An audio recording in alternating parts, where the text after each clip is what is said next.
In this lecture, we will be continuing our discussion of Chapter 8, and this is the last portion of Chapter 8 in your textbook, Home Health Prospective Payment Systems.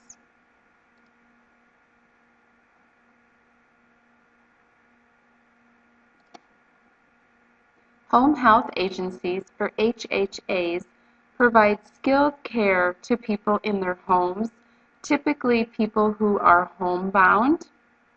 Nurses and therapists may provide these services on a part-time basis or an intermittent basis. The skilled services must be ordered by a physician. Covered services include skilled nursing care, physical, occupational, and speech therapy, medical social work, and home health aid services. HHAs may be freestanding or based in hospitals or other healthcare organizations. About 85% of freestanding HHAs must be licensed per state or local law. In addition, Medicare-certified home health agencies must meet Medicare's conditions of participation and comply with its requirements for the collection and transmission of data. There are currently more than 11,400 home health agencies. The Home Health Prospective Payment System, or HHPPS, went into effect on October 1 of 2000.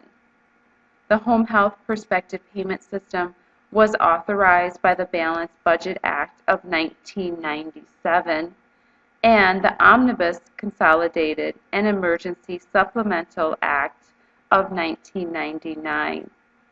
Medicare beneficiaries have no cost-sharing portion for home health services, but they do have a 20% coinsurance for any durable medical equipment that is used as part of the HHA.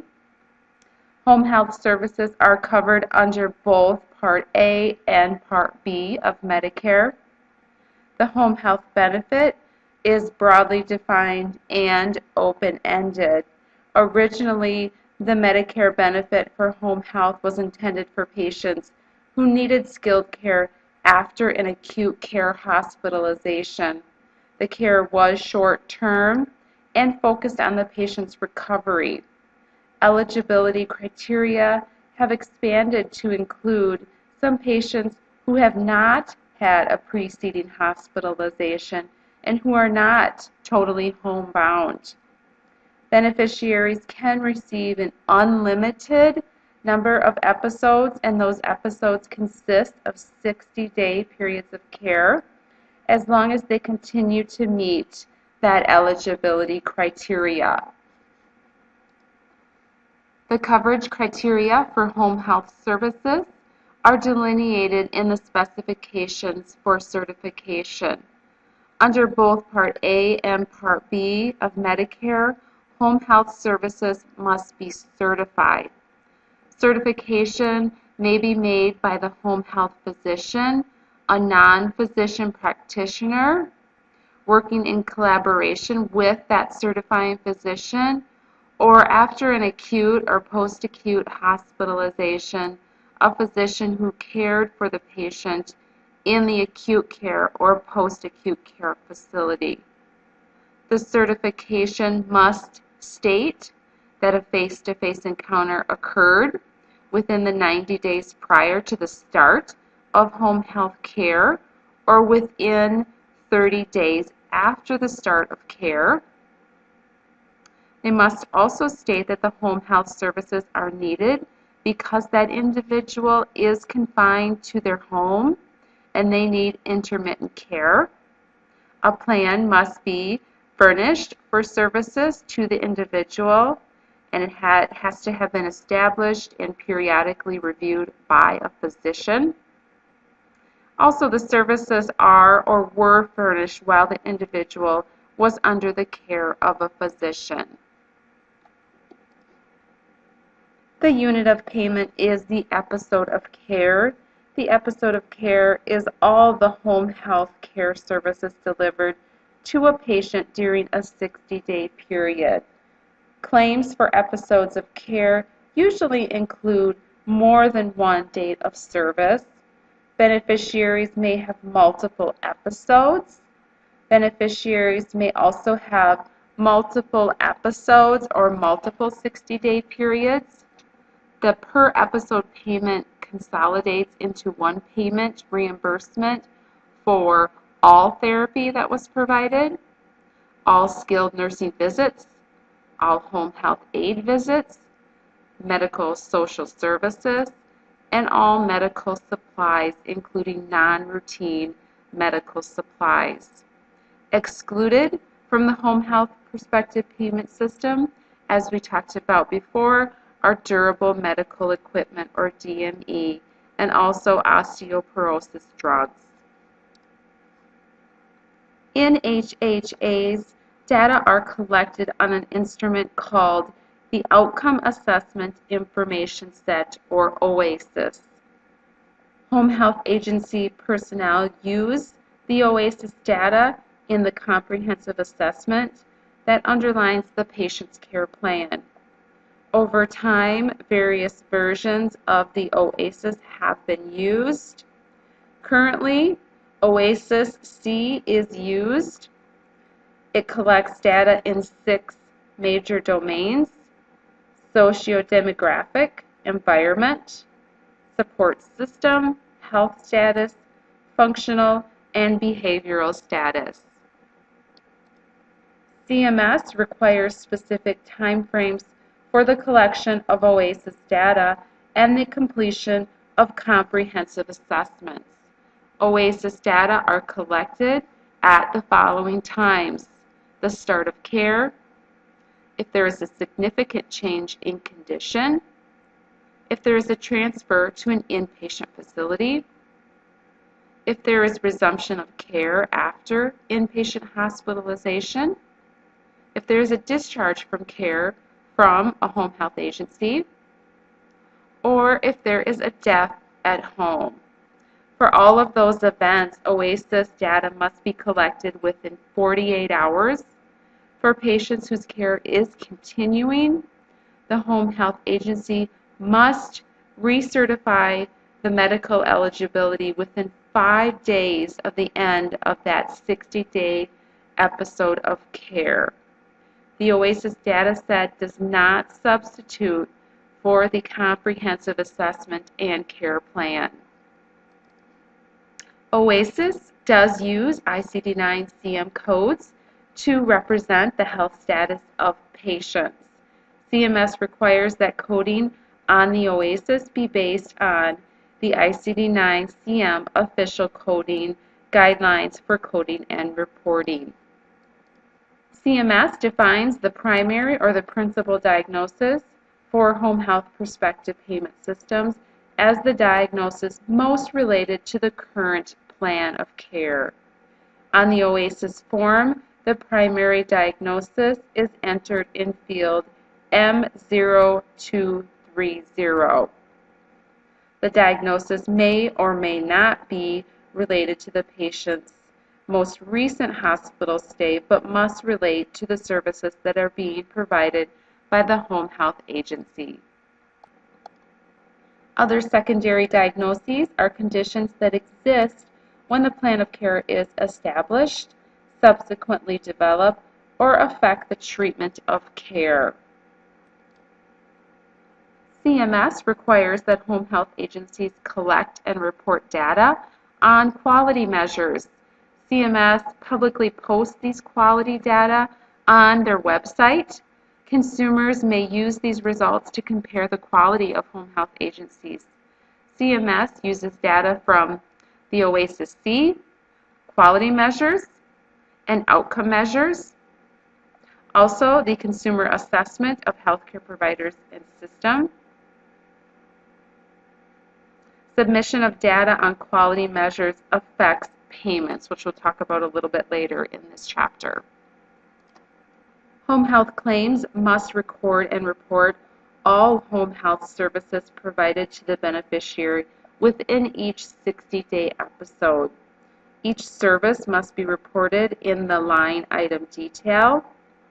HHPPS codes are recorded to reflect details of skilled nursing and therapy services. The HHPPS codes are also used to report skilled nursing services provided by a licensed nurse directly to the patient. And they're also used to report services and therapy maintenance programs provided by a qualified physical or occupational therapist. The number of therapy hours that a patient has received during the 60-day episode also requires documentation. The documentation should focus on functional, measurable, and objective goals in the treatment plan, and progress must be made toward these goals. Home health agencies use a special software called the Haven system, or Home Assistance Validation and Entry, to electronically collect and submit OASIS data. Through Haven, OASIS data are entered, formatted, and locked for electronic transmission to state agencies.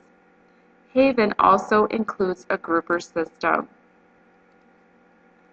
The HHPPS is based on a predetermined rate for a 60-day episode of home health care. OASIS data are essential to home health agencies' reimbursement under the prospective payment system. OASIS data drives the determination of the case-based adjustment. There are three components in the structure of payment under home health prospective payment systems: the national standardized episode rate, adjustments for geographic factors, and adjustments for case mix. The national standardized episode rate is a predetermined base rate for the calculation of the home health payment. This base rate is derived from data from the most recent audited cost reports on all covered home health agencies. The national standardized episode rate converts the CMG into a payment. The national standardized episode rate is recalibrated annually for changes in the home health market basket. The rate has remained fairly stable around $2,100 to $2,200. There are two geographic adjustments to the national standardized episode rate. First, there are the ratios for the labor-related portion and the non-labor-related portion. Second, there is the adjustment for the differing wage indexes. The wage index is based on the site of the service to the beneficiary. Home health agencies enter data from their patients' OASIS assessments, including ICD-9 codes, into Haven. The grouper in Haven uses these data to classify patients into a home health resource group, or HHRG. An HHRG is a CMG that includes patients with similar conditions and resource utilization. There are 153 HHRGs, and each has a case weight. The grouper uses three dimensions to calculate an HHRG code: clinical severity, functional status, and service utilization. Clinical severity, or C, is the patient's characteristics and health status. The grouper adds scores for certain wound and skin conditions, such as infected wounds, abscesses, chronic ulcers, and so on. Scores in multiple groupings are added, and these scores are factored into case weight.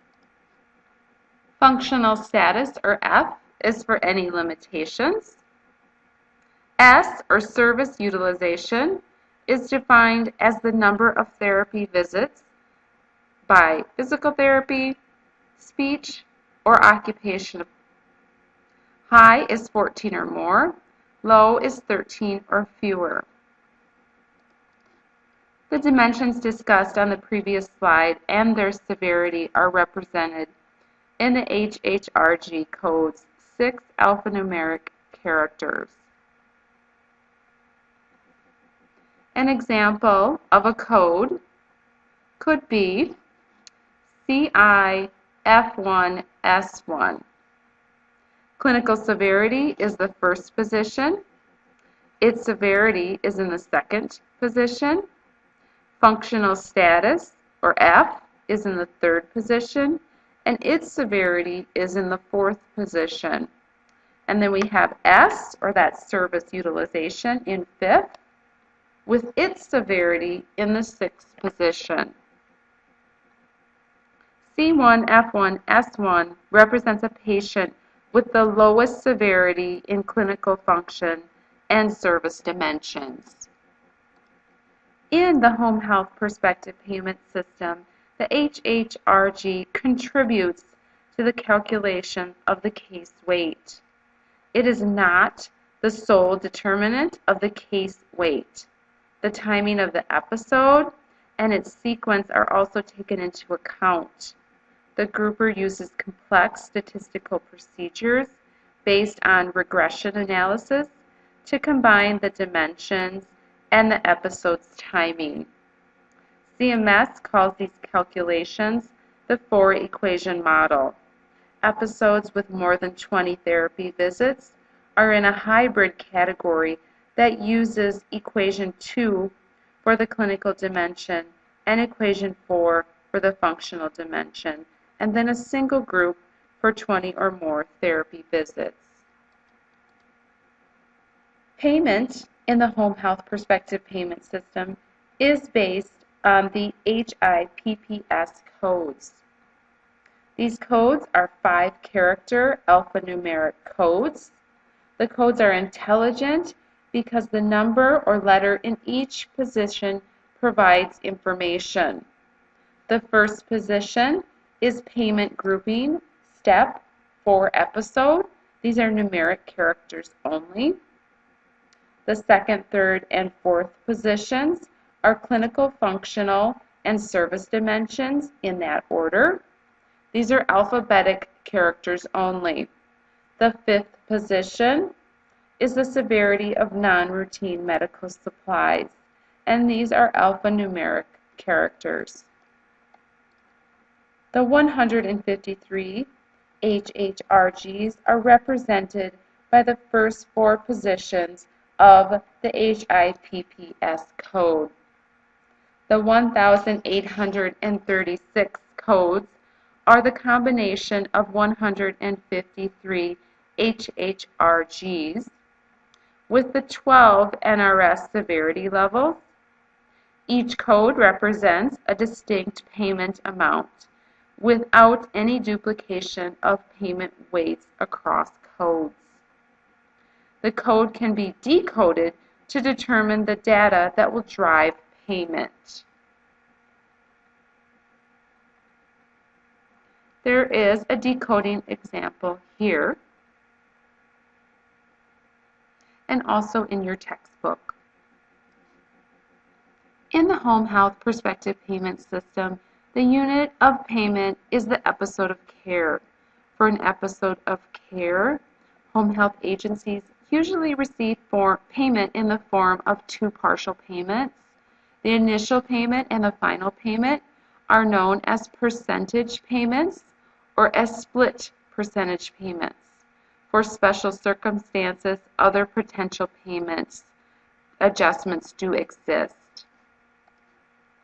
Payment begins when the home health agency submits a request for anticipated payment, or a RAP, to the Medicare Administrative Contractor, or MAC. A RAP is the first of 2 transactions that is submitted for an episode.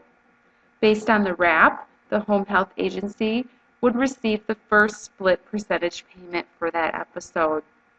A RAP may be submitted when the following 4 conditions are met. the OASIS assessment is complete, locked, and ready for export, or a physician's verbal orders for home health care have been received and documented. The plan of care has been established and sent to the physician. And lastly, the first service visit under that plan has been delivered. The Pricer software is used to process all home health prospective payment systems claims and is integrated into the Medicare claims processing systems. The Pricer makes all reimbursement calculations applicable under the prospective payment system. The MAC uses the Pricer to calculate percentage payments on the wraps, claim payments for full episodes of care, and potential adjustments for special circumstances. Home health agencies may download the Pricer software from the CMS website. The Pricer is a tool to help estimate the payments. The MAC then makes a second and final split percentage payment in response to a claim from the home health agency. Home health agencies may submit claims at the end of the 60-day episode or after the patient is discharged, whichever comes first. Home health agencies may not submit the claim until after all services are provided for the episode and the physician has signed the plan of care and any subsequent verbal order. Signed orders are required every time a claim is submitted. To calculate the episode payment, the Pricer's internal logic uses components. Two figures are listed in your book. To make calculations, the Pricer contains national standardized episode rate tables, labor-related portion tables, non-labor-related portion, wage indexes, pricing of all of the HHPPS codes, and also rules to calculate adjustments. And this is a sample payment calculation. You can see we have the code, the weight, and all the adjustments that you can go through just as an example, and then what the final payment would be. The Pricer logic may generate other adjustments to that home health agency's payments. The other adjustments occur when data in the claim indicate that a special circumstance exists that warrants a payment adjustment. Potential payment adjustments include low utilization payment adjustments, or LUPAs, partial payments, or PEP adjustments, and outlier payments. In addition, home health agencies' payments may be reduced for not submitting data on quality services.